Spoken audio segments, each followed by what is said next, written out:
Welcome to TTN Info TV SK channel. My name is Syed and here I am with the updated world news for May 27, 2023. Sri Lanka's central bank governor Nandalal Varisinghe has said that decisive policy measures taken by the government to deal with catastrophic economic crisis will help reduce the country's hyperinflation to single digit by the year end. Mr. Virasinghe, who took over the economic recovery process at the height of the crisis last year, said that the short-term painful measures were vital to restore the long-term stability of Sri Lanka's economy. South Korean passenger plane flies with open doors. South Korean police have launched an investigation after Asiana Airlines said a passenger opened a door on flight shortly before the aircraft landed safely in the city of Daegu on Friday. The Airbus A321 plane landed at the Daegu airport at around 12:40 pm after departing from the island of Jeju an hour earlier, the airport's flight schedule showed. No one was hurt in the incident, but 9 people were transferred to a nearby hospital after suffering breathing issue, a Daegu Fire Department official said. 8 of those taken to hospital were school children from Jeju, according to Jeju's education office. Authorities were questioning a passenger near an emergency exit row, Asiana official said. Police are investigating the incident after a passenger who was sitting near the emergency exit said he touched its lever.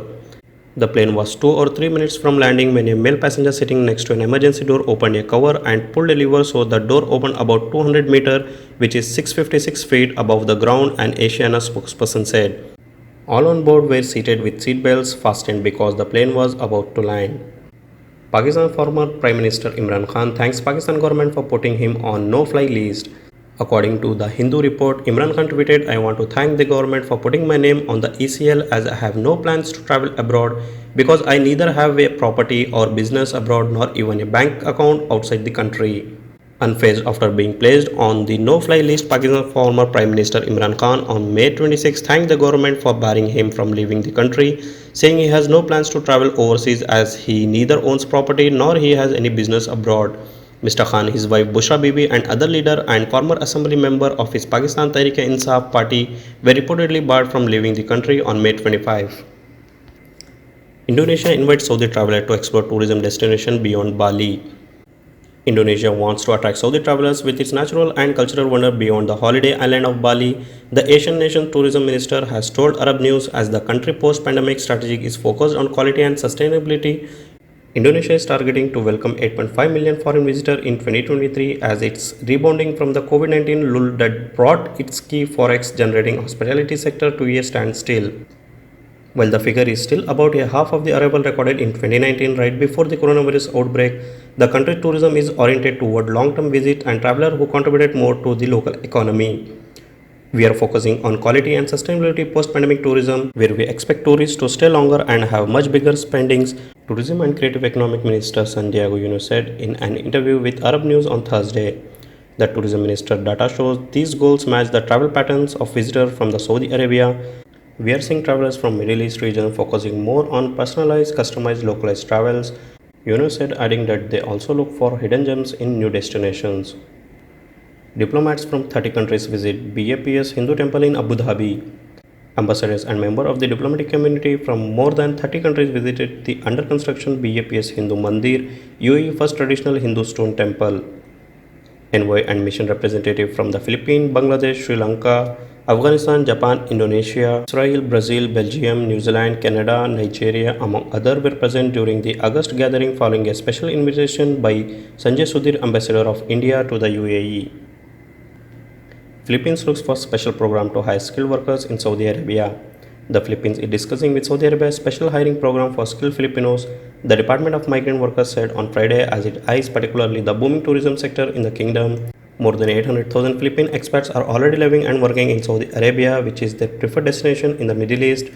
Officials says even more employment opportunities in the kingdom under its Vision 2030 economic diversification plan. The Philippine government has been in talk with Saudi authorities, and earlier this week, Department of Migrant Workers Secretary Susan Opel met Saudi Human Resource and Social Development Minister Ahmad Al-Raji in Riyadh. Opel told reporters during Friday press briefing, "We discussed the possibility of the Philippines and Saudi Arabia having a special hiring program for skilled Filipino workers." Saudi Arabia Fund established new company to cut down tobacco use. The Public Investment Fund has launched a new company to reduce the number of smokers in Saudi Arabia. The company named Badil will offer its tobacco-free nicotine delivery product available across Saudi Arabia by the end of 2023. It aims to expand its reach the regional and international market in the long term. The company products are expected to help nearly 1 million people switch from smoking by 2032, representing approximately 25% of all smokers in Saudi Arabia. This has potential to deliver direct annual saving of more than 6 billion Saudi riyal on healthcare expenditure by 2032. PIF announced on Thursday, in the run-up to the World Health Organization World No Tobacco Day on May 31, the establishment of Badil Company, which aims to develop, manufacture and distribute innovative products targeted to reduce smoking prevalence and promote healthier lifestyle by offering tobacco-free and less harmful alternatives. The initiative is in the line with Saudi Arabia's focus on improving the quality of life for its citizens.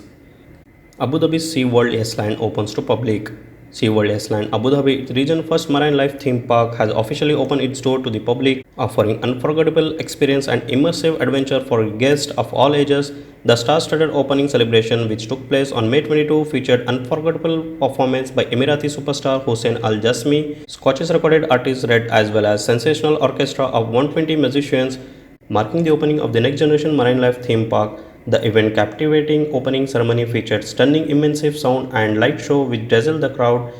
SeaWorld Abu Dhabi offered 10 up-close animal encounter among 100 animal experience and presentations where guests can learn about the unique characteristic and behavior of fascinating marine animals including dolphin, shark and sea turtles. Pakistan makes its first purchase of discounted Russian oil.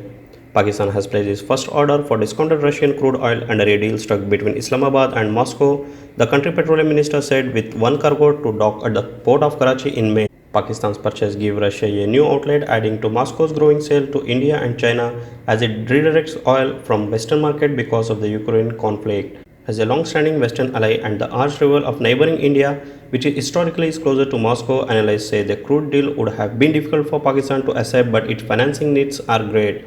Discounted crude offers respite as Pakistan faces an accrued balance of payment crisis, risking a default on its debt obligation. The foreign exchange reserve held by the central bank are scarcely enough to cover 4 weeks of controlled imports. Energy imports make up the majority of the country's external payment. Under the deal, Pakistan will buy only crude, not refined fuel. Ministry Musaddiq Malik told Reuters late on Wednesday. Imports are expected to reach 100,000 barrels per day in the first transaction goes through smoothly, he said. That's all in today's headlines. Thanks for watching. If you want to receive more important headlines around the world, keep watching T10 Info TV SK channel by subscribing and hit the bell icon to receive notification.